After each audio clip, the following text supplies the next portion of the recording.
지금 이제 예비 중3들은 일반고 지원했을 때 진선여고로 가야 할지 숙명여고로 가야 할지 어디를 일지망을 해야 할지 고민이 많으실 텐데요. 그러한데 좀 어려움을 좀 해결하고 도움을 드리고자 오늘 이 시간 마련했고요. 오늘 숙명여고랑 진선여고 완전 다 파헤치기 분석하는 시간 갖도록 하겠습니다.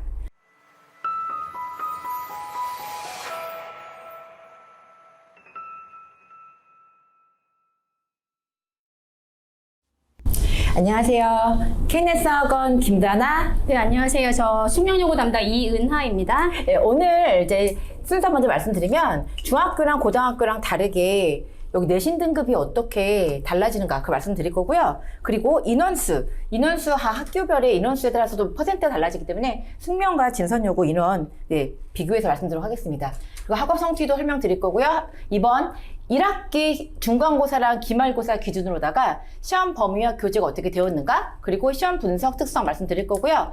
실제 나왔었던 기출 문제를 통해서 정말로다가 어떻게 문제가 출제되어지는지 정확하게 보여드리도록 하겠습니다. 마지막으로 저희 KNS 학원 강좌를 소개하고 이 시간 마무리하도록 그렇게 진행하겠습니다. 일단 중학교랑 다르게 고등학교는 상대평가라서 중학교 같은 경우에는 90점 이상이면은 1등급, 이렇게 나오지만 A등급 나오지만 고등학교는 많이 다르죠. 그래서 다 아시겠지만 1등급은 4% 가지고 2등급은 총 11%가 누적 비율입니다. 3등급은 22, 이렇게 23까지 간다라고 보시면 되고, 이 퍼센테이지 한번 잘 봐보시면 돼요. 위에 언니나 오빠가 있으신 분들은 다 아시는데, 아직 이제 아이가 첫째이신 분들은 영어는 절대평가다라고 하니까 내신도 그런가 보다라고 착각하시는 분들 계시는데, 학교 내신은 상대평가라는 거, 퍼센테이지 비율은 이렇게 된다라고 보시면 되겠습니다. 반에서 한 중간점 이상 올라왔을 때 40% 정도 되면 4등급 정도 된다. 평균 점수 하면은 거의 4등급, 5등급. 이렇게 보시면 될 것 같고요. 보통 중학교 때 애들이 A등급이 얼마나 나오죠? 50%까지 나오는 학교들도 많이 있고. 그렇죠. 쉬운 학교는 50%까지 나오죠. 그러니까 중학교 때 A등급을 받았다고 우리 아이가 고등학교 가서 1등급, 2등급 나온다는 보장은 없는 거죠. 왜냐면 지금 퍼센티지가 이렇게 되기 때문에. 지금 설명드렸고요. 인원수 보실게요. 진짜 저 진선여고 먼저 보면은 총 336명이고요. 사실 진선여고는 300명이 안 돼요. 원래 270명, 280명. 상대적으로 인원이 적은데 올해가 황금돼지띠 그 아이들이 있다 보니까 이렇게 인원이 많아져서 지금 336명 이렇게 되고 있습니다. 총 14급이고요. 총 퍼센트 따져보면 4%까지가 1등급이 14등, 2등급은 37등. 이 등수 내에서 최소한 37등까지는 들어와야지만 밑에 한 300명은 아이들이 있어야겠네요. 그렇죠. 그래야지만 2등급이 된다라고 이렇게 말씀을 드리겠습니다. 네, 쉽지 않은 거죠. 지금 보시는 것처럼 이제 진선여고도 인원이 많지만 숙명은 더 많습니다. 428명이고요. 작년 같은 경우에 400명 정도였던 걸로 알고 있고 13학급이고요. 인원이 많으니까 진선보다 조금 1등급의 명수가 한 3명 정도 더 많은 거죠. 17명이고 2등급은 47명까지 그렇게 계산이 되는 거니까 1, 2등급 따는 게 전쟁입니다. 쉽지 않다는 거, 중학교 때랑 판이하게 다르다는 거 명심하고 계셔야 되는 부분이고요. 사실 전체 인원수는 차이가 나지만 1등급 인원은 그렇게 차이가 없네요. 그리고 그래서 딱히 어디 갔을 때 유리하다라고 말하기는 참 인원수로 봤을 때 맞아요. 그렇게 되네요. 맞는 말씀이세요. 그다음 이제 학업 성취도 보시면 여기 이제 표지편차가 있고 성취도 분포 비율을 보시면 될 것 같아요. 중학교 기준 따졌을 때 90점 이상 A등급 되는 아이들이 얼마인가 이렇게 보시면 됩니다. 일단 1학기 기준으로다가 25.3%였거든요. 요거 지금 작년 기준이에요. 작년, 이제 올해가 아니고 올해는 아직 안 나와서. 그랬을 때 25.3, 이 아이들끼리 아까 3등급이 23%도 기억나시죠? 90점에 넘었음에도 불구하고 90점 때만 극초반은 4등급이 된다, 그렇게 생각하시면 됩니다. 그러니까 중학교랑 완전 판이 다르다 보시면 되는 거고, 그리고 2학기 때는 난이도가 확 올라갔다고 하면 느끼실 거예요. 지금 보면은 16.6%라는 얘기는 1학기에 비해서 2학기 때 시험이 엄청나게 어려워졌다, 그렇게 생각합니다. 작년과 사실 올해는 작년보다 훨씬 더 어려웠어요. 진선여고 같은 경우에는. 그 다음에 숙명여고 보실게요. 숙명여고도 보시면 A 지금 받은 점수대가 38.7%니까 더 많은 거죠.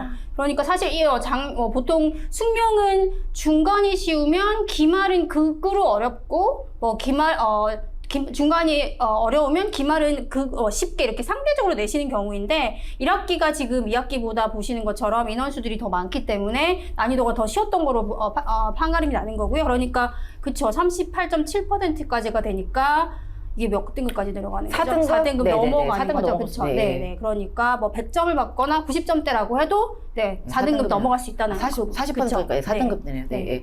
지금 보면 진선이나 숙명이나 둘 다 1학기에 비해서 2학기가 시험 훨씬 더 어려웠잖아요. 그쵸, 네. 네, 네. 그렇다면 이번 2학기도 아마 1학기 때 시험보다 더 그쵸. 어려울 수 난이도가, 있다라는 네. 그런 훨씬 가능성이 올라갈 충분하게 수 보이는 있는, 것 같아요. 맞는 말씀이세요.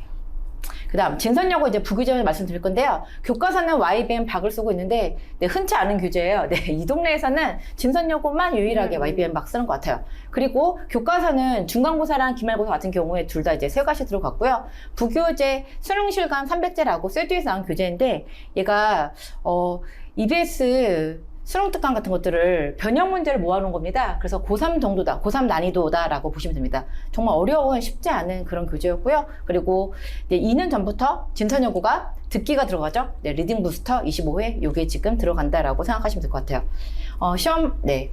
네, 중간고사. 숙명여고 같은 경우에는 기본적으로 이 앞쪽에 3개의 교재는 1학기, 2학기 픽스로 돌아가는 부교재고요. 뒤에 추가적으로 들어가는 부분들이 있어서 중간고사, 기말고사 조금 나눠서 보여드리는 거고요. 교과서는 YBM 한입니다. 뭐 많이 쓰는 교과서고요. 어휘 부교재가 항상 있어서 암기를 해야 되는 어휘량이 극으로 많은 거 조금 이따 보여드릴 거고요. 네, 부교재 어휘, 표제어뿐만 아니라 뭐 반의어, 동의어, 파생어, 수거, 예문까지 다 암기를 해야 되는 부분이 상당히 많은 부담을 주는 부분인 거고, 진서는 독해가 부교재인데, 숙명은 어법이 부교재입니다. 전년도에도 그랬고, 올해도 그랬고요. 네, 안에 모든 뭐 예제들, 예문 샘플이, 센텐스들이나 아니면 뭐 기출 예문들이나 아니면 거기에 몇 개씩 되는 많지 않은, 독해 지문들이 어법으로 풀 수 있는 지문들이 몇 개가 있는데, 그런 거 포함해서 모든 것 학습을 꼼꼼히 해야 되는 부분이 있고요. 그 다음 1학기 중간 때는 테드 톡스라고 해서 테드 아시죠? 스피치 유명한 스피치인데 거기서 가져온 그러니까 교과서와 같은 토픽으로 해서 같은 토픽의 그 스피치 내용을 가져오셔가지고 그거를 또 독해로 문제로 내셨고 그 다음 중간고사 때는 올해 3월 고1 모의고사 전체 시험 범위로 출제하셨고요. 그러니까 지금 보기만 하셔도 대충 보셔도 범위가 많다는 거 네, 아실 수 엄청 많네요. 많아요. 보니까. 네.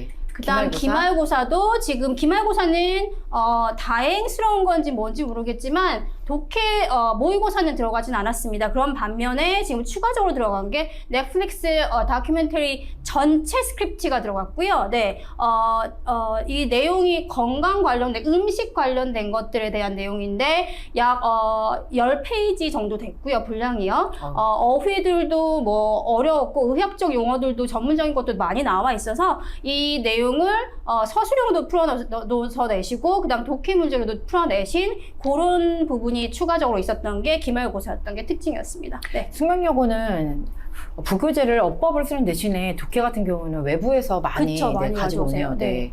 네. 그럼 이제 범위 먼저 알려드릴 건데요. 중간고사랑 기말고사랑 별 차이가 없었는데 기말이 살짝 조금 더 줄었다라고 보시면 되고 일단 중간고사 때 교과서 3가 들어갔고요. 그리고 독해 부교재 같은 경우에 데이 1부터 22 총 55개의 지문이 들어갔다라고 보시면 되겠습니다. 듣기는 마찬가지로 5회가 들어갔었는데 기말은 이것보다 조금 줄었어요. 교과서는 동일하게 3가 들어갔는데 독해 같은 경우에 아까 55개였는데 41개 지문. 그래도 많네요. 이것도 많은데 어쨌든 간에 아이들이 네네. 반가워했어요. 그나마 네. 좀 많이 줄었다고. 그러니까 이게 중간고사랑 기말고사 보는 텀이 길지 않아서 그쵸, 그랬었고 네. 듣기 같은 경우도 원래는 5회였는데 4회로다가 줄었죠. 어쨌든 전체적으로 봐도 그래도 많긴 하지만 상대적으로 그래도 이제 적게 느껴질 좀 수 있는. 줄었어요. 네. 그리고 이제 어떻게 출제가 되었는지 이제 보여드리면은 진성 같은 경우에는 총 서술형은 이제 9문제가 출제가 되어지고요. 그리고 이제 객관식은 2문제가 나온다라고 보시면 될 것 같고요. 그리고 교과서에서는 이거 지금 올해 1학기 중간고사입니다. 3문제가 출제되어지고 나머지 듣기를 포함한 부교재 총 28개 이렇게 출제된다 생각하시면 돼요. 교과서는 항상 몇 문제 안 나와요. 이번에도 3문제가 나왔고 기말도 이따 보시겠지만 그것밖에 출제되지 않았다라고 보시면 되고 지금 보면은 문제 같은 경우에도 독해 보이시죠? 독해가 가장 많은 비중을 차지하고 있고 그리고 어법과 어휘라는 게 있어요. 지금 보면은 보통 다른 학교는 어휘 따로 어법 따로 하는데 진성 같은 경우에는 어법상과 문맥상을 동시에 묻기 때문에 같이 파악해야 되는 문제가 총 9문제가 출제되었습니다. 이 2개만 합쳐도 지금 거의 70% 정도 되는 거죠. 그렇죠? 네, 그래서 이 2개가 진서는 정말 시험 스타일이 얘 2개가 다 한다. 이렇게 생각하시면 돼요. 중간고사 기준이었고 그리고 기말에 중간고사 조금 더 설명드릴게요. 그리고 독해 유형에서도 정말로 보통 일반적으로다가 다양한 그런 유형이 있잖아요. 진성 같은 경우에는 그냥 내용 글에 일치, 불일치. 그래서 추론할 수 있는 거 없는 거 모두 골라라, 뭐 하나 골라라 이렇게 나와지고 있는 거고, 마찬가지로 아까 문맥상 오류가 있는 거라고 했을 때 총 이렇게 많이 나온다라고 보시면 돼요. 중간고사 때였고 기말고사 보여드릴게요. 기말고사 거의 양상 비슷한데요. 마찬가지로 독해 지금 14문제 나와서 45% 차지하고 있고, 어법과 어휘가 복합되어진 문제가 24%입니다. 지금 또 합치면 얘들도 70% 맞죠? 네. 그래서 거의 70%가 어법, 어휘랑 독해 다 이걸로 출제된다라고 보시면 됩니다.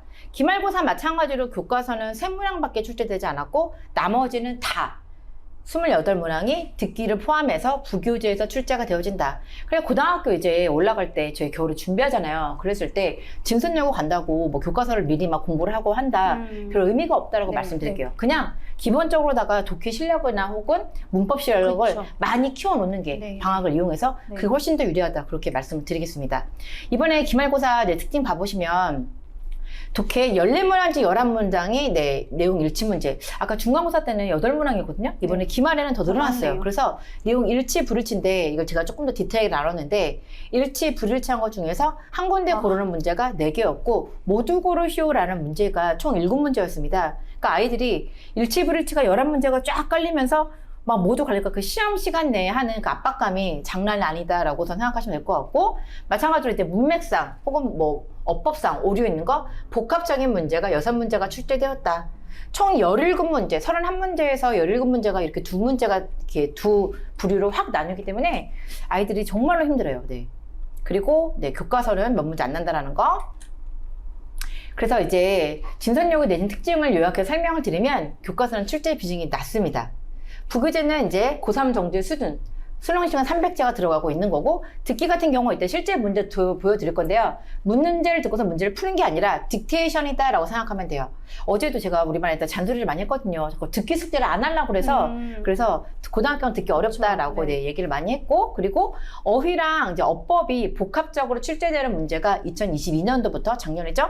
그때부터 출제가 되기 시작하면서 어법이 정말로다가 눈에 띄게 강했다. 원래 문법 강한 학교는 숙명여고 아니에요? 그쵸. 그렇죠. 예전부터 그쵸. 정말 예전부터 탄탄하게 계속, 딱 네, 그렇게 그쵸. 했는데, 네. 진성 같은 경우는 그러지 않았었는데 작년부터 어법이 굉장히 세게 되었고, 근데 이게 어법이라고 해도 어휘랑 네. 복합적이니까 결국엔 독해력이 강해야지만 풀 수 있는 거라서 그래서 그러니까 맞아요. 더 난이도가 사실은 높은 건 거죠. 이게 네. 문법이랑 같이 봐야 되기 그쵸, 때문에 그쵸. 애들이 너무 네. 힘들어하는 거고, 네. 서술형 같은 경우에는 큰 번호는 4개지만 서브 문제 2-3문장이 달려서 한 9개 정도 된다 보시면 될 것 같고, 그리고 이제 독해 같은 경우에는 다 내용 일치 다. 완전 이게 외고 스타일이죠. 그쵸, 한영외고 그쵸, 하시니까 그쵸. 아시잖아요. 네, 그죠? 네. 완전 외고 스타일이다라고 보시면 되겠습니다. 그래서 진선여고 다시 한번 마지막으로 다 정리를 해드리면은 시험 난이도가 굉장히 높아졌습니다. 작년보다 올해 엄청나게 올라갔고요. 올해 중간고사 기준으로다가 평균이 46점 막 이랬고, 정말 기말도 어렵네요. 50점이 안 된다는 얘기가 있고요. 네. 정확하게 나오지 않았지만, 네. 그리고 진선이 어려운 게, 그리고 단순 암기로다가 해결되지 않는 그쵸. 변형 문제가 너무나도 많이 나오기 때문에, 그래서 실력이 없으면 별로 추천하고 싶지 않은 학교가 진선여고다 생각하시면 되겠습니다. 숙명여고 설명해 주세요. 네, 숙명여고 중간고사 시험 범위입니다. 교과서 아까 보여드렸던 YBM 한이고 2가 들어갑니다. 진서는 지금 3가 들어가는데요. 교과서가 2가 들어가고요.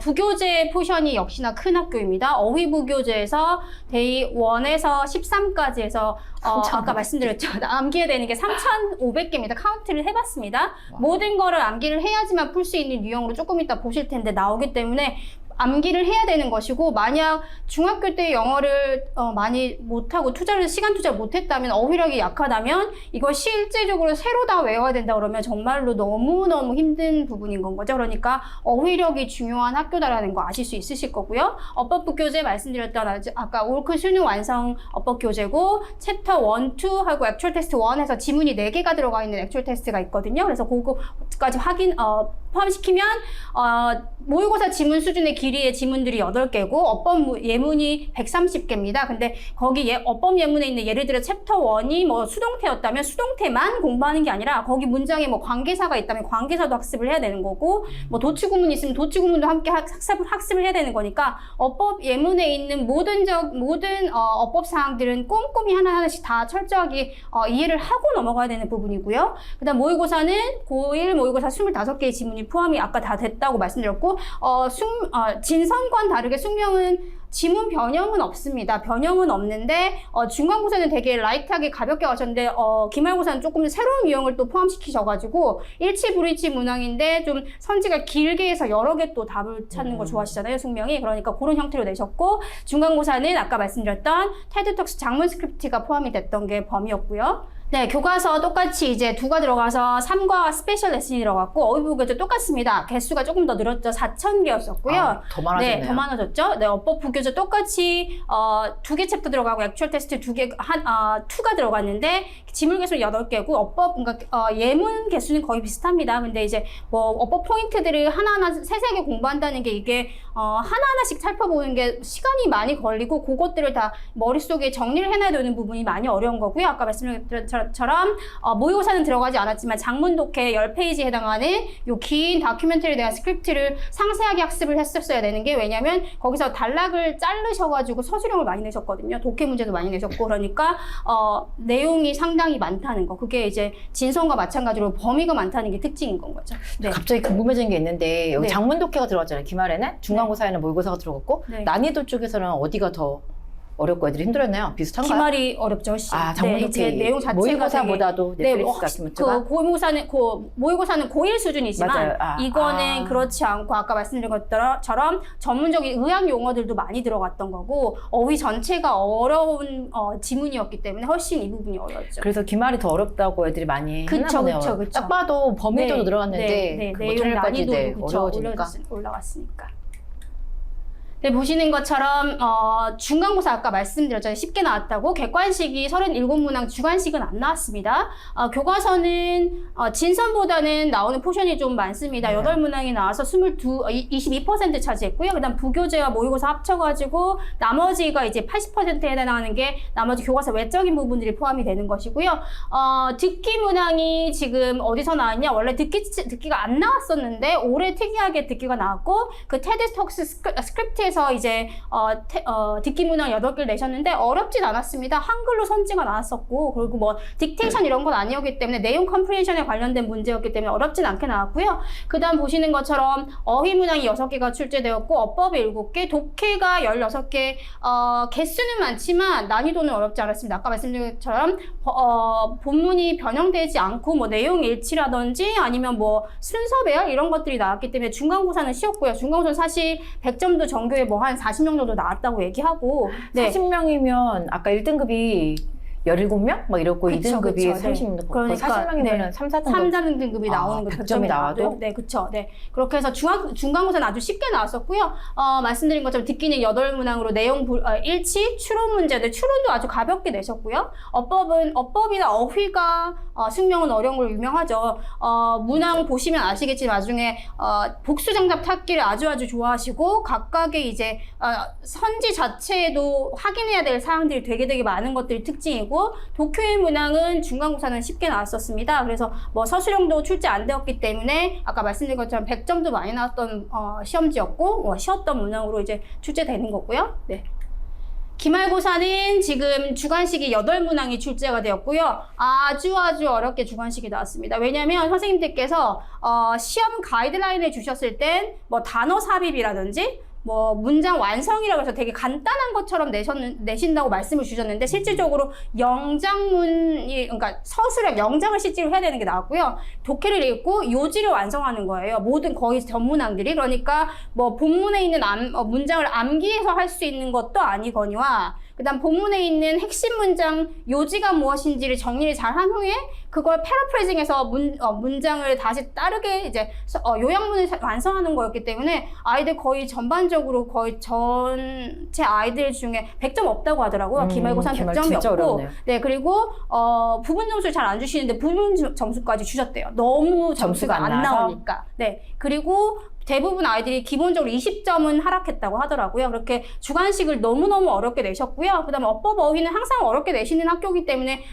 특이하게 더 어렵다고 말씀드릴 건 없고, 독해 문항도 아까 말씀드렸던 그 범위에 들어가는 내용 독해 자체가 어렵기 때문에 그 독해 지문에서 또 가져와서 내용 일치 불일치로 내시니까 아이들이 또 어려웠던 거죠. 그러니까 문항도 많은 데다가 주관식이 너무 어려웠다 보니까 시간도 부족한 그렇겠네요. 데다가 거의 패닉 상태였었어요. 기말고사 같은 경우에는. 네. 안 그래도 진선여고 애들이 네. 숙명여고 시험에 대해서 소문덕과 얘기하더라고요. 우리 반 어려웠었는데 이번에 숙명 난리가 났다. 네네, 그쵸. 그런 얘기 많이 하더라고요. 맞아요. 네. 말씀드린 것처럼 서술형이 너무 어려워서, 풍부한 구문 영작 능력과 어휘 능력을 가지고 있지 않다면 그 요지 완성하는 게 거의 불가능한 상태로 내셨고요. 네. 어법 어휘는 늘상 그렇지만 복수정답 찾기 좋아하시고, 독해는, 아까 말씀드렸던 긴 지문에 해당하는 그 외부 지문에 대해서 학습력이 얼마나 탄탄하게 되었는지에 대해서 확인을 하는 문제들이 출제가 되었던 게 그게 특징이라고 말씀드릴 수 있습니다. 지금 보면은 숙명도 일치불일치가 꽤 많이 출제가 네, 되는데 맞아요. 난이도가 네. 어때요? 일치불 네, 어렵나요? 어렵게 나왔어요. 네. 지금 보면은 사실 일치불일치 출연 문제가 사실 외고 스타일이잖아요. 그쵸. 네, 그래서 진선이랑 숙명 같은 경우가 점점 시험이 어려워지다 보니까 약간 외고 쪽, 그쵸, 그쪽으로 좀 외고 쪽으로. 경향을 좀 네, 따라가는 네, 것 같아요. 네. 정말로다가 맞아요. 아이들이 힘들어하는 그런 거고. 네. 특징 중간고사 기말고사 난이도 차이가 엄청납니다. 그러니까 아까 말씀드린 것처럼 2학기 때도 만약에 중간에 쉽게 내신다면 기말을 뭐 어렵게 내시거나 이렇게 할 텐데 지금 중간고사에서 서술형 내신다고 하시더라고요. 아. 그리고 또 외부 지문을 가져오신다고 하시는 거 보아하니 또 한번 어렵게 나오겠네요. 네, 난리가 날 것 같고요. 네, 방대한 시험범위 엄청납니다. 아까 보신 것처럼 암기해야 될 것들이 너무 많아서 엄청나게 암기가 요구되고 영작 실력이 풍부해야 됩니다. 어휘력도 풍부해야 되고 구문 영작도 탄탄하게 될 수 있도록 어법 포인트도 잘 알고 계셔야 되는 거고요. 네, 킬러 문항 늘상 대두되는 어법 문항이랑 어법상 오류찾기 또는 어휘 문항들이 복수 정답 찾기로 내시는 걸 너무너무 좋아하시고요. 네, 서술형은 요양문 완성하기 때문에 암기해서 뭐를 뚫고 나갈 수 있는 방법이 그쵸, 없습니다. 그쵸. 네, 탄탄한 영작 기술이 테크닉이 돼 있어야지만 그게 훈련이 돼 있어야지만 좋은 점수가 나올 수 있다는 부분. 네.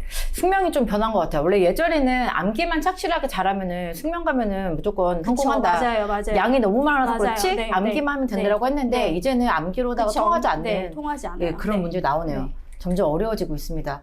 그럼 이제 실제로다가 문제 보시면서 학교에서 문제가 어떻게 출제되는지 보여드리겠습니다. 일단 듣기 먼저 보실 건데요. 진선여고 보여드릴게요.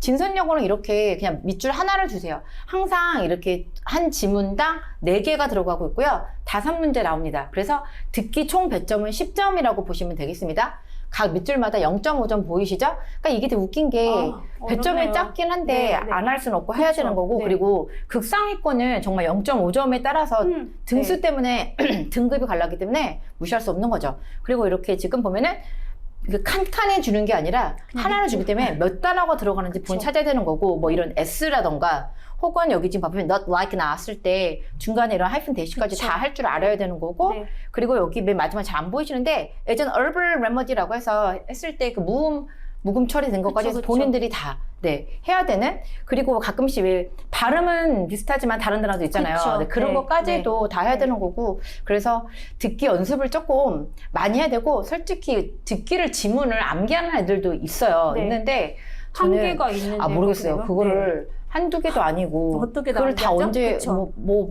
본인 능력 상관이 없지만 다른 공부도 해야 되는데 이거를 너무 좀 시간 낭비 아닐까. 그럼 내용 중학교 일을 할 때부터 수밖에 없는 맞아요. 그리고 거죠, 중학교 그쵸? 때부터 조금 많이 공부도 좀 해야 되고 듣기를 많이 좀 네. 귀를 열려놔야 되는 네, 거고 네. 그리고 좀 나올 만한 부분들 연습 그죠 위주로 다 공부하면은 일단 저희는 성공했거든요. 그렇게 해갖고 안에 암기하지 않고 성공했기 네. 때문에 그 방식이 좋은 것 같습니다. 네, 숙명여고는 1학기 중간고사에만 출제가 됐습니다. 아까 말씀드렸던 것처럼 난이도 어렵지 않게 출제가 됐다고 했고, 방송 지문 그대로 다시 한번 잘라가지고 들려주셨고요. 거기에 일치하는 것을 고르시오 해서 지금 천지도 전부 한글이기 때문에 내용만 정확하게 이해를 했다면 어렵지 않게 그래서 아이들 듣기에선 틀리는 친구들이 많이 없었거든요. 그래서 세부사항 이해도 점검하는 부분. 사실 그러면 얘는 듣기 스크립트 내용을 다 알고 있는 거죠. 있기 그쵸? 때문에 네. 그냥 듣지 않아도 사실은 그쵸. 네, 풀 수는 있는 거죠. 네. 그러네요. 네. 그럼 이제 독해 보실게요. 숙명이나 진선이나 독해가 많은 비중을 차지하고 있는데 이제 진선여고 먼저 문제 보여드리겠습니다. 여기 이제 파란색이 된 부분이 추가가 되어진 지문이다라고 보시면 돼요. 원문은 원래 요거였는데 파란색이 이렇게 나와서 지금 내용과 일치하지 않는 것은 이라고 얘는 그나마 이제 한 개 고르는 거거든요. 그러니까 선생님들도 약간 조금 나름 뭐 자비를 베푸는 건지 모르겠는데 모두 고르시오에서는 이렇게까지만 심하진 않아요. 그냥 답 하나 고르는 것은 아는데 문제는 답이 좀 파란색 쪽에 나왔었어요. 그래서 아이들이 기본적으로 아는 내용에다가 추가되는 내용까지도 같이 더해갖고 알아야 되는 거고 해석 당연히 잘 해야 되는 거죠. 그래서 이렇게 지금 하나만 골랐으면 됐던 거고 그리고 이제 지문 변형이 심하기 때문에 네 진짜로 진선여고는 독해력이 정말로다가 중요하다. 단어도 많이 알아야 되고 해야 된다라는 거. 다시 한번 말씀드리는데 일치불일치가 수능에 나오는 윗글의 내용과 일치하는 거 그거랑 완전 수준이 완전 달라요. 정말로다가 내용이 너무 그런 것 같기도 하고 아닌 것 같기도 하고 기본 내용도 어려운데 그렇다 보시면 될 것 같고 마찬가지로 여기서도 이제 빨간색 부분 이 부분이 추가가 되어진 거다라고 보시면 될 것 같고요. 중간고사 때 문제였었는데 그래서 지금 모두 고르시오라고 나오잖아요. 지금 보기도 A부터 F번까지 되게 많이 주고 있고 그러니까 그리고 선생님들도 애들 되게 헷갈리게 하시려고 선지도 보면 여기 지금 BDF 답이 4번이었는데 걸린단 말이에요. A가 과연 맞는 건지 그쵸. 그리고 A, B, D에서 또 마찬가지로 F가 맞는 건지 틀리는 건지 그러니까 그 지문들을 진짜 헷갈리게 내세요. 이런 문제가 막 기말에는 11문제씩 출제가 되고 했는데 생각을 많이 해야 되니까 시간이 너무 말리는 거죠. 그래서 정말로 시험이 너무 시간이 너무 부족하다 그 말 진짜 많이 나거든요. 진선여고는. 네. 좀 어려워요. 네, 1학기 기말고사 중간고사 때는 쉬웠기 때문에 1학기 기말고사 조금 더 난이도가 있었던 부분 이제 보여드리려고 가져왔고요. 새로 나온 유형입니다. 신유형이고 지문 변형은 없고 아까 말씀드렸던 그 넷플릭스 다큐멘터리에서 지문을 어느 패러그래프를 따오신 거고요. 각각의 이제 내용을 읽고 적절하지 않은 것의 개수를 모두 고르시는 거죠. 그러니까 또 다시 한번 확인을 하면서 어느 부분이 틀렸는지 정확하게 이제 따지고 들어가야 되는 부분이라서 내용 정리도 잘 되어 있었어야 됐고 뭐 모르는 단어가 있으면 당연히 찾을 수 없는 부분인 거죠. 그쵸? 특히 애들 개수. 그쵸, 진짜 개수. 싫어요. 네. 너무 어려워, 네. 정말로. 헷갈리게 네. 또 내시고 선지도요. 맞아요. 네. 그래서 숙명도 독해가 어려워지고 있네요. 이번에 이제 어법과 어휘 보실 건데요. 진선여고 말씀드렸다시피 보면은 문맥상 또는 어법상 옳지 않은 거 이렇게 출제가 되어집니다. 이 문제가 다수 출제다가 보여드렸죠. 그리고 문맥상이라면은 어휘 말 그대로다가 흐름상 맞지 않는 어휘를 묻는 거고요. 어법 말 그대로 문법입니다. 답을 가지고 왔는데 이번에 기말고사 문제였었는데 지금 EFGH 나오고 있는데 그냥 틀린 쪽이 어디인 것만 좀 보여드릴게요. 지금 이 같은 경우에는 이제 문법 문제였죠. 얘가 지금 병렬로 이루어서 분사 형태가 맞게 되어지는지 그리고 F는 이제 얘는 내용 문제죠. 전치사 뭐가 있는 건지 없는 건지 내용 문제였고 G 같은 경우도 이제 문법 문제죠. 간접인문 어순을 제대로 알고 있는가. 그리고 이제 H 같은 경우는 또 단어 문맥상 문제였습니다. 반이어가 쓰여져 있었는데 그래서 아이들이 이걸 할 때 차라리 문법 문제라면 문법 팍만 이렇게 하면 되는데 그쵸. 그게 아니라 문법까지 보면서 내용까지 같이 봐야 되니까 시간이 너무 많이 걸리는데 이런 문제를 너무 많이 냈어요. 진짜 진선여고는 그러니까 애들이 완전 시험 보고 나면 다 질려버리고 오는 이유가 빠지겠어요. 그런 거고 똑같아요. 지금 보이시죠? 마찬가지가 계속 이렇게 합니다. 그리고 밑줄도 한 단어만 주면은 거기만 딱 포커스 두면 되는데 이렇게 문장에다가 줘버리니까 여기에서 도대체 어떤 건가? 마찬가지로 보면은 여기 뭐 문법이라던가 마찬가지로 문법이죠. 그리고 단어 다 이렇게 섞어서 나와서 아이들이 너무 힘들어하는 거고 참 진선여고 만만치 않습니다. 그래서 문법이 제대로 갖춰져 있지 않으면 진선에서는 좋은 등급 나오기 힘들어요. 이게 다 학교에서 뭐 이렇게 하면서 설명을 해주신 부분도 아니기 때문에 그 본문 내용은 미리 공부를 할 수 있지만 문법 같은 경우에는 변형되는 경우도 많아서 정말로 반드시 완성하고서는 고등학교를 가야 된다. 그렇게 설명을 드리겠습니다.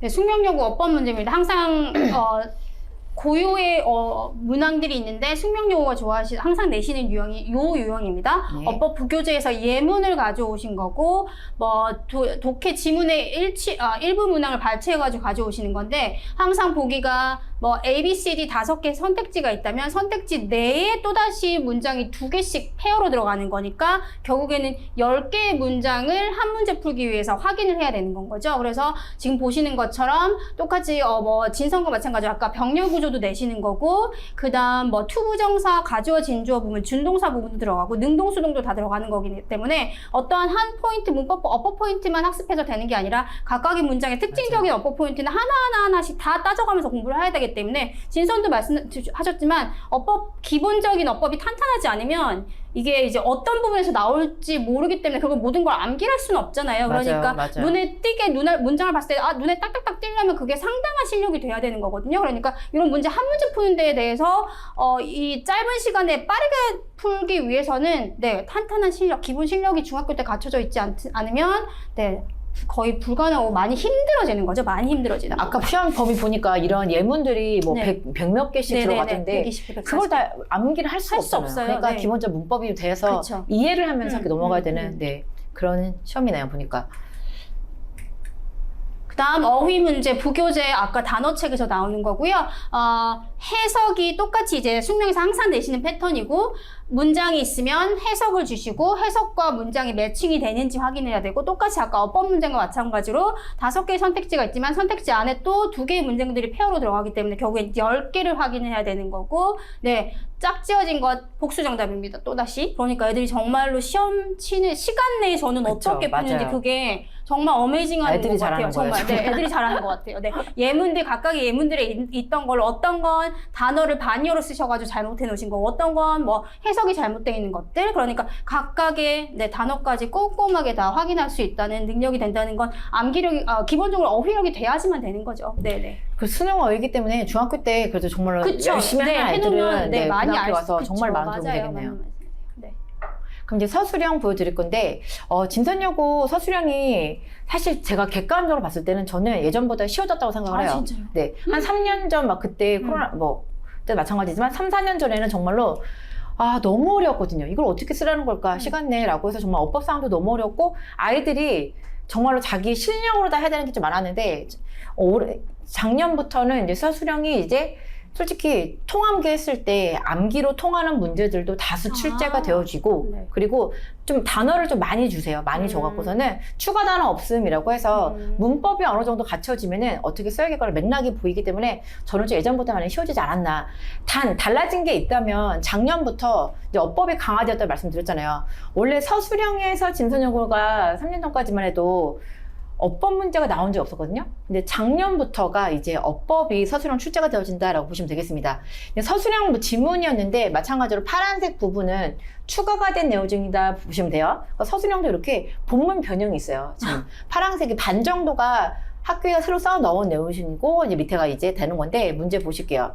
그래서 이제 보면은 A가 의미하는 바를 완성하시오라고 해서 추가가 되어진 내용에서 얘가 지금 함의주론이죠. 도대체 이 밑줄이 의미하는 게 뭘까? 본문 내용을 이해하고 있어야지만 쓸 수 있는 그런 내용이었는데 그런데 전체적으로다가 글이 완전 새로운 건 아니잖아요. 어느 정도 반 정도는 우리가 공부를 하고 가는 글이라서 그래서 독해력이 좀 되거나 문법이 되는 애들은 주어진 단어만 봐도 대충 이렇게 할 수가 있는 그런 딱히 보면은 어려워 보이지만 그래도 저는 예전보다 많이 쉬웠다 생각을 하고 있고 그리고 이게 새롭게 추가되는 게 이거예요. 문맥상 또는 어법상 항상 이게 문제예요. 문맥상 또는 어법상. 그러니까 아이들 또 보면서 문법이 틀린 건지 아니면 이렇게 단어가 잘못된 건지 어휘까지 봐야 되기 때문에 그걸 또 써야 되니까 그것도 틀린 부분을 고르는 게 아니라 틀린 부분을 자기가 고쳐야 되기 때문에 얘가 의미적으로다가 했을 때 반의어가 들어갔을 때 어떤 게 들어갔는지 반의어까지 그리고 파생어 뭐 이렇게 형용사 형태, 부사 형태, 명사 형태 그런 것까지 정확하게 알아야지만 쓸 수 있는 게 바로 진선여고 서술형이다. 그렇게 말씀을 드릴게요. 그리고 이번에 기말고사 나왔었던 것 중에 하나인데 보면은 마찬가지로 요약문 완성하시오. 뭐 예전에는 진짜 요약문만 계속 나왔었는데 이번에 나왔었는데요. 글을 읽고서는 요약을 하는 거죠. 기본적인 이제 문법상 보시면 앞에 더를 주셨기 때문에 센스가 있는 애들은 더비더비구나 더 플러스 비교급 그거구나 라고 해서 이렇게 쓴 거고 그리고 단어 중복 사용 가능 항상 조건을 아시죠? 조건을 잘 맞춰야 되는 거 B에다가 밑줄 쳐져서 여기 단수가 필요한지 복수가 필요한지 사실 답을 보면은 그렇게 어려운 문법상은 아니에요. 하지만 문제는 아이들이 요약문을 자기가 주어진 단어를 통해서 그 시간 내에, 시험 시간 내에 그쵸. 해야 된다는 게 네. 그게 관건인 거죠. 네. 네, 진선여고의 서술형이었습니다. 네, 숙명여고 1학기 기말고사 어휘 문제가 아니네요. 서술형인데 네네네. 뒤에가 잘못되어 있네요. 네, 네네. 서술형이고요. 서술형으로 지금 아까 말씀드렸던 것처럼 요약문이 거의 대부분 문제로 출제가 되었고 그 장문 독해에서 일부를 가져오셔가지고 단어를 쭉 주시고 그 다음 이제 요약문을 일부 완성하는 것이었는데 말씀드린 것처럼 가이드라인을 주셨을 때는 이런 형태로 내신다라고 말씀하지 않으셨기 때문에 예상치 못한 형태로 나왔기 때문에 애들이 거기서 되게 당황을 많이 했었고요. 지금 파란색으로 되어 있는 부분이 글의 지스트 부분입니다. 요지 부분 중요한 네네. 부분인데 그 부분을 이제 패러프레이징 해가지고 요약문을 완성하는 건 거죠. 그런데 주어진 단어를 보면 refute라는 단어가 있는데 네, 단어 난이도 있는 단어인 거죠. 그렇죠? 그러네요. 네, 모르는 단어, 본문에도 전혀 있지 않은 단어를 추가하셨고, 그 다음, A 부분, B 부분 남아져 있는 부분이, 앞에 있는 분사 구문으로 이제 들어가야 되는 거, 문장이 A 앞에까지가 완결된 문장이기 때문에 분사 부분이 들어가야 된다는 걸 이해해야 되는 부분인 거고, 그 뒤에 다시 또 by 전치사 뒤에 동명사 부분이 들어가서, 어떤 단어를 어떤 구문으로 사용해서 영작해야 되는지를 감을 짧은 시간에 잡는다는 게 쉽지는 않기 때문에, 그리고 사실상 요지 완성하기로 나올 거라는 걸 예상치 못한 상황으로 이제 문제를 풀다 보니까 아이들이 너무 당황한 상황에서 정리도 해야 되는 거고 이 단어들을 어떻게 배워야 되는지 생각해야 되고 당황한 상황이다 보니까 너무 어려웠던 거죠. 그래서 이 부분은 조금 부분 점수도 많이 주셨다고 하시더라고요. 그러니까 내용 항상 서술형을 대비를 하기 위해서는 그냥 중요한 핵심 구문을 암기하는 것만으로 끝나는 게 아니라 본문을 스스로 정리해보고 요약해보고 하는 트레이닝도 계속적으로 해보는 게 중요하다는 거. 그리고 핵심적인 구문력과 어휘력이 뒷받침돼야 되는 부분은 말씀 안 드려도 당연히 아실 거라고 생각되고요. 네. 이게 요약 같은 경우는 정말 암기가 안 되기 때문에 진짜 실력이 있어야 되잖아요. 그쵸. 그래서 정말로 저희 이제 방학 때마다 아이들 서술형 특강 까는 이유가 내신 문제 이런 것도 많이 써보고 가야 되거든요. 그쵸. 자율 영작이 아니고 주어진 단어를 이용해서 학교에서 원하는 문법상에 맞춰 써야 되기 때문에 반드시 서술형 내신 연습은 시키고 보내시는 게 맞다라고 말씀드릴게요. 네. 그리고 이거 되게 옛날 진선이랑 비슷한 게 제 A랑 B랑 밑줄 두 개 주셨는데 그쵸. 쉬운 문제 같은 경우는 쉬운 학교요. A 단어 따로 주시고 B 단어를 따로 주세요. 그런데 이제 어려운 학교가 이렇게 여기에서 골라서 각각에 맞춰 써라라고 지금 나오고 있거든요. 이번 숙명여고 난이도가 굉장히 높은 걸로 그렇게 지금 보이네요. 그럼 이제 1등급을 받기 위해서 지금까지 보셨는데 진선이나 숙명이나 만만치 않은 것 같아요. 그쵸, 다 너무 맞아요. 어렵네요, 네. 진짜. 그랬을 때 일단 진선여고에서 고등급을 받기 위해서 가장 많은 부분 차이는 독해이기 때문에 독해력이 굉장히 뛰어나야 됩니다. 변형이 많아서 그냥 암기가 아니라 자기가 진짜로다가 독해 무슨 얘기를 하는지 정확하게 파악을 할 줄 아는 그런 실력을 갖춰야 되고요. 윗글을 다 일치불치이기 때문에 추론 능력이 뛰어나야 된다. 그렇게 말씀드릴게요. 그리고 마찬가지로다가 서술형은 어느 학교나 다 똑같은 것 같아요. 그냥 암기로 안 통하지 않는 부분이 많기 때문에 영작 당연히 탄탄해야 되는 거고, 그리고 이제 진선에서 문법은 정말 뺄 수가 없어요. 정말로. 예전 같은 경우에는 막 2문제밖에 안 나오니까 문법이 약하면은 진선을 가라. 이런 얘기 있었는데 지금은 이제 아니에요. 문법이 정말 탄탄해야 되고 잘 해야 된다.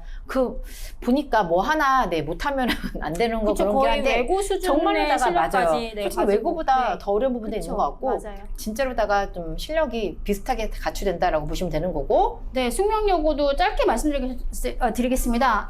시험 범위가 많습니다. 그러니까 방대한 시험 범위를 효과적으로 학습하기 위해서는 성실함은 그냥 말할 필요도 없이 기본으로 깔고 가야 되는 거고요. 기본적으로 중학교 때 탄탄하게 어휘력과 어법 실력을 갖추고 계셔야지 원하는 등급을 가져가실 수 있으십니다. 아시잖아요. 고등학교 가서 실력 향상시킬 수 그쵸. 없죠. 아이들 맞아요. 가지고 있는 거 그냥 쏟아내야 되는 상황입니다. 그렇기 때문에 뭔가 시험 대비 때 중학교 때처럼 좀 해보면 되지 않을까라는 건 정말로 큰 착각을 하고 계시는 거고요. 전혀 고등에 대해서 모르고 계시는 부분이고 준비가 된 상태로 가야 합니다. 그래야지만 오히려 영어 실력이 줄더라고요. 그쵸, 다른 맞아요. 과목을 치중하다 보니까. 맞아요. 네. 그래서 탄탄하게 기본적으로 다 갖추고 가야 되는 부분인 거고, 지문요약 훈련 같은 경우 아까 말씀드린 것처럼 핵심 구문 표현들 같은 거 암기해야죠. 해야 되는 거고, 말씀하신 것처럼 진성과 마찬가지로 핵심 어법 포인트는 그 틀에 맞춰서 아이들이 그냥 보통 어머니들께서 우리 아이 영작은 잘해요 라고 생각하시는 게 오해이신 게 그냥 아이들이 그냥 뭐 글을 쓰는 건 쓸 수 있습니다. 그렇지만 어법 포인트가 딱딱 살려져서 맞아요. 학교에서 원하시는 표준화된 그 맞아요. 스탠다드 된 앤서를 찾기를 위해서는 네, 그 어법 포인트 살려서 문장 쓰는 게 훈련이 되지 않으면 쓸 수가 없거든요. 그러니까 그 부분에 대해서 대비 훈련이 반드시 필수적으로 돼야 된다는 거, 그 부분이 중요한 부분이라고 말씀드릴 수 있습니다. 네. 예전 같은 경우에는 저희가 이제 문법이 잘 되고 탄탄한 아이들은 숙명을 가세요라고 그쵸. 얘기를 하고 영어 실력이 좋아서 이런 변형되는 문제를 자유자재로 할 수 있는 아이들은 네. 진선을 가세요 여기 했는데 지금 보니까 딱히 어디가 네, 맞아요. 착실하다고 네. 해서 뭐 숙명을 가라 이것도 아닌 것 같네요. 숙명도 변형이 네, 이제 많이 바뀌었습니다. 슬슬 바뀔 네, 것 네, 같기도 하고 네. 문법 같은 경우도 진선이 너무 강화되고 있는 그쵸. 추세라서 네, 네. 지금은 네, 뭐라고 어떻게 딱 시험 말씀드리기가 스타일이 되게 조금 어렵습니다. 다르긴 하지만 그렇다고 해서 완전하게 예전만큼 그렇게 딱 구분되진 않네요. 할 수가 없어요. 어떻게 될까요? 집 가까운 데로 가야 되나요?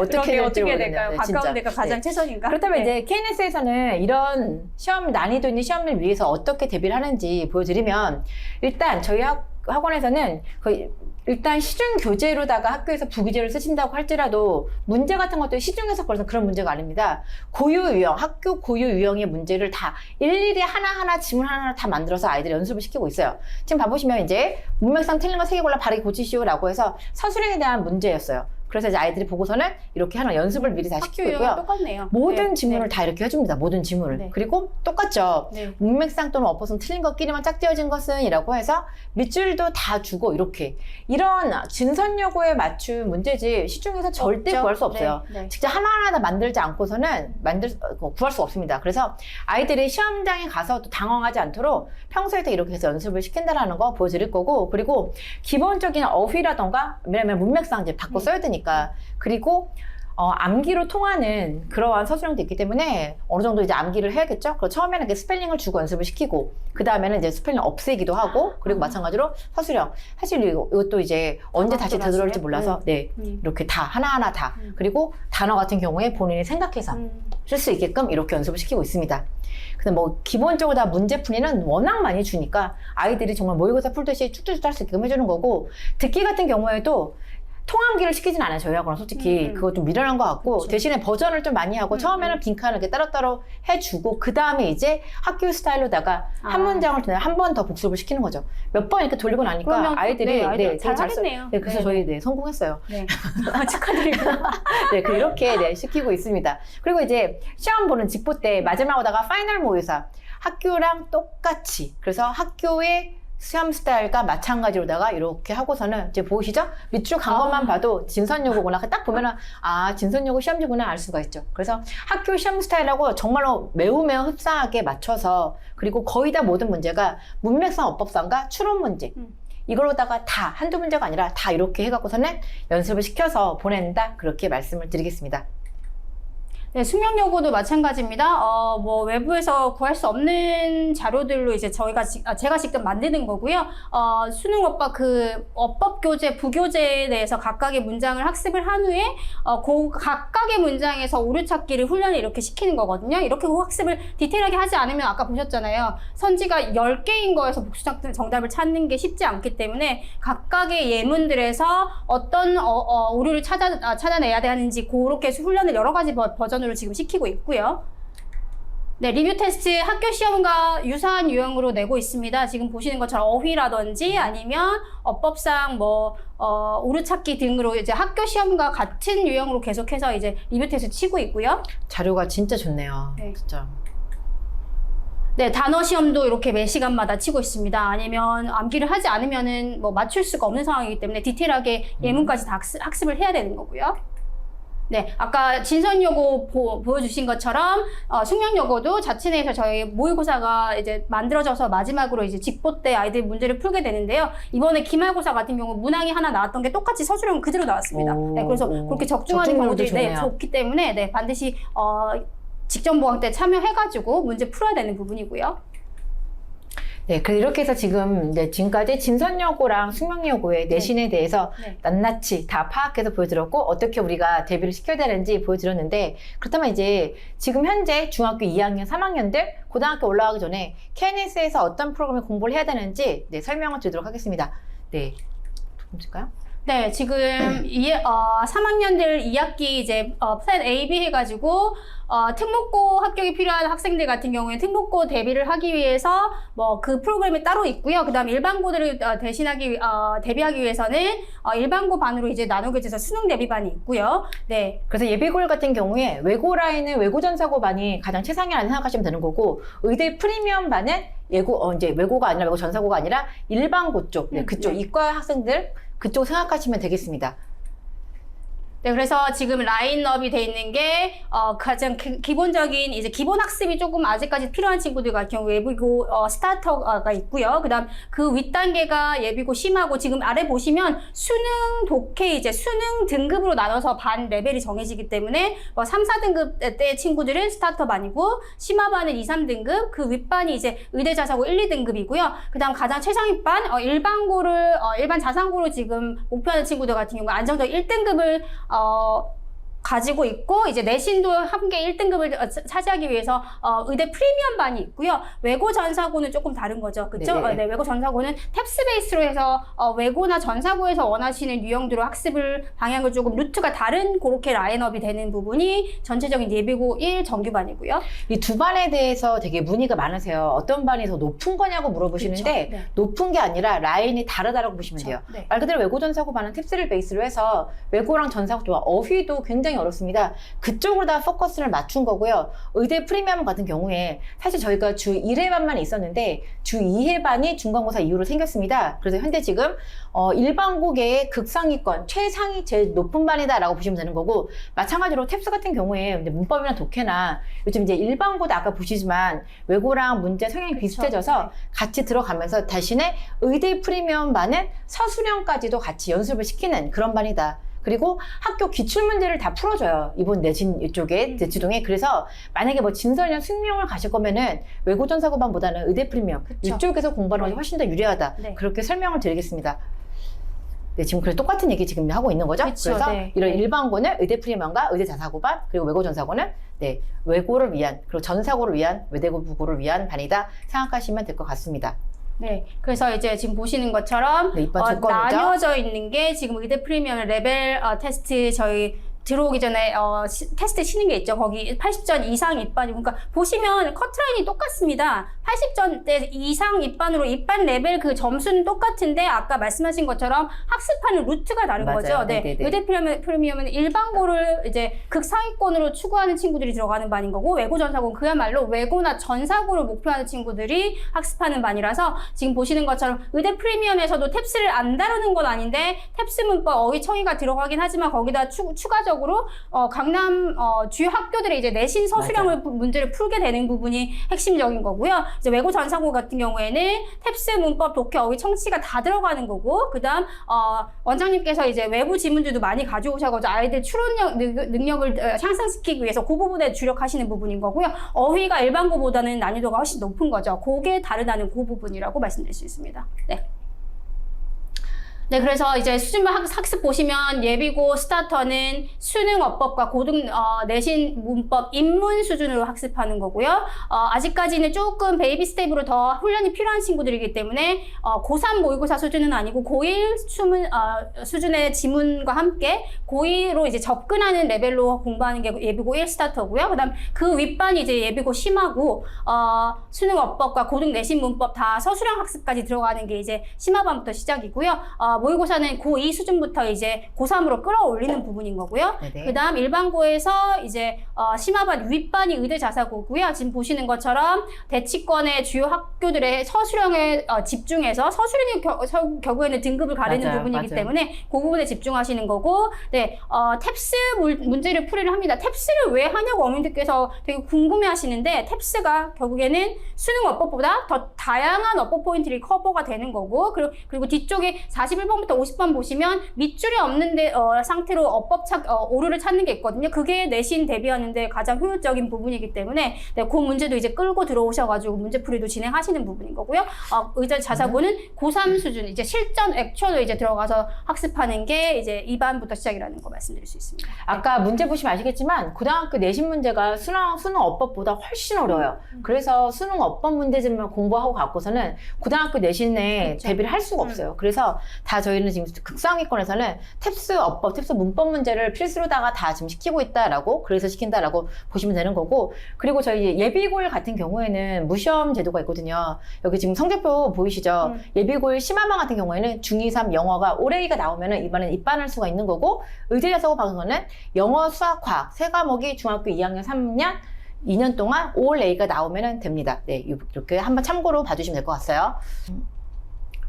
네, 그래서 학생관리는 담임관리제 시스템인 거죠. 선생님들께서 코티칭으로 들어가셔서 문법 선생님, 독해 선생님 따로 계시지만 그 각각의 반 레벨에 대해서 이제 담당하시는 선생님들께서 계셔서 그 각각의 학생들에 대해서 부족한 부분 1대1로 피드백 진행해 주시고, 매 시간마다 학습 결과 문자나 여러 가지 특이사항들에 대해서 문자 전송해 주시고요. 주말 클리닉이 또 있습니다. 그래서 토요일, 일요일 10시부터 5시까지 아이들 재시험이 걸렸을 경우나 아니면 학습이 부족한 부분에 대해서 조교 선생님이 계셔가지고 아이들 봐주시는 클리닉까지 진행되고요. 네, 밑에 말씀드린 것처럼 재시험, 과제 관리, 부족한 영역에 대해서 추가 학습하는 게 주말 클리닉이 진행되고요. 그 참 좋은 것 같아요. 저희도 이제 반에서 보면은 아이가 조금 결석을 했다던가 영상을 들었음에도 불구하고 부족한 애들 있거든요. 그럼 추가 문제를 줘서 네. 네, 주말에 가서 공부하고 이렇게 또 다시 질문 받고 하는데, 네, 네, 제가 KNS 다녔지만 좋은 시스템인 것 같습니다.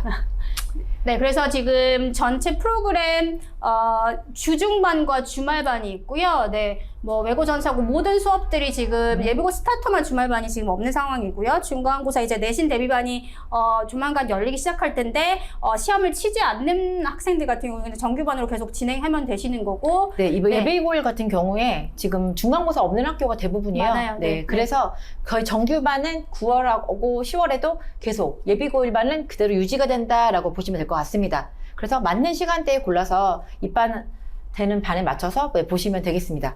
그리고 또 내신에 있는 아이들은 내신 반 맞춰서 가면 되는 거고. 그쵸, 네. 네. 9월 1일부터 내신 이렇게 그쵸. 시작하고 순차적으로 개강하니까 학원으로다가 문의 주시면 네, 감사하겠습니다. 네. 네, 지금까지 진선여고 김다나 강사였습니다. 네, 숙명여고 이은하였습니다. 감사합니다. 감사합니다.